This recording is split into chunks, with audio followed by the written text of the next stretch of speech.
with us and you will see this sundown Halloween. That fart was absolutely ghoulish, Terrence. Hello everyone and welcome to day 2 of Terrorthon, Game Movies. I couldn't come up with a clever title, forgive me. Today we're talking about video games that have been adapted into movies, and you're probably shuddering at the very thought of that because, as we all know, video games do not often translate well to movies, if ever. But of course we're only going to be focusing on horror games that have been made into movies, and we're going to start right away with the Resident Evil franchise. Now, there's a lot of these movies, and about 80% of them are complete and utter garbage. So because there's a lot of them, let's just quickly fire through them. So we've got the original Resident Evil, which I would say is the best of the Paul W.S. Anderson adaptations. And the funny thing is, it has the least in common with the games compared to all the others, but I would definitely say it's the best. And in fact, I would recommend it. I think the original Resident Evil movie is worth a watch. Then we've got Resident Evil Apocalypse, and already we're starting to see the problem here.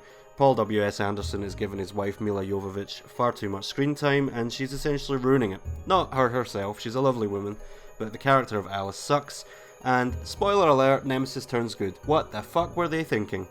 But then after that we get Resident Evil Extinction set in Nevada, which was alright, I suppose. It was kind of weird that they gave so much spotlight to the crows. Like, they were never a big deal in the games, but they get a whole scene here, and it's alright.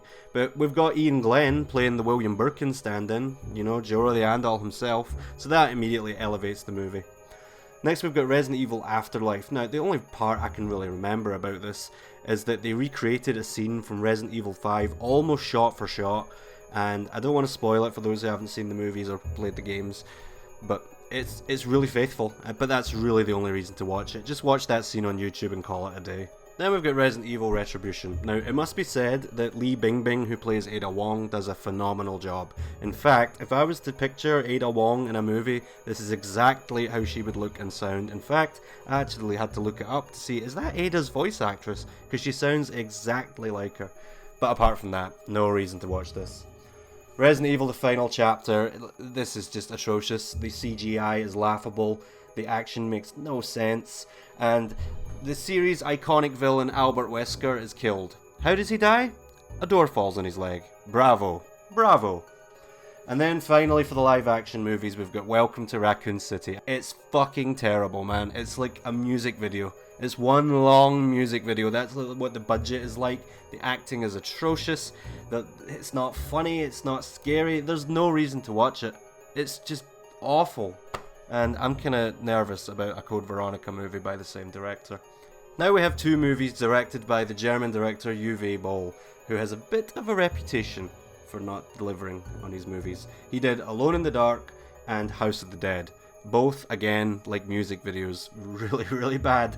Alone in the Dark has a 1% rating on Rotten Tomatoes, with the average audience rating being 2.2 out of 10. Do I really need to say any more than that? It's bad, man. It's all terrible.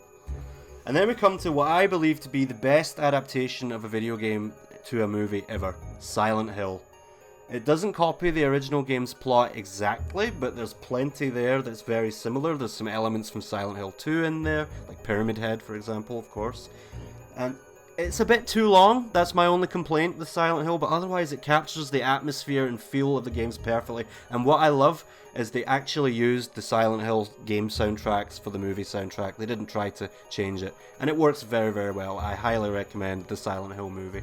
As for the sequel, Silent Hill Revelation, not so much. Now, if you're a fan of Silent Hill 3, the game, then you'll find a lot to enjoy here. It's pretty much a shot-for-shot remake of the game in many ways. There's a couple of twists. The final fight is ludicrous, but it's got an all-star cast. You've got Malcolm McDowell, you've got Carrie-Anne Moss, Kit Harington, aka Jon Snow.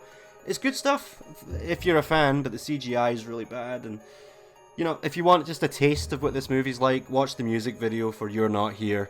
And also Adelaide Clemens, who played Heather, was perfect. She was a perfect Heather. So there are things to like. I think people are a bit harsh on this movie.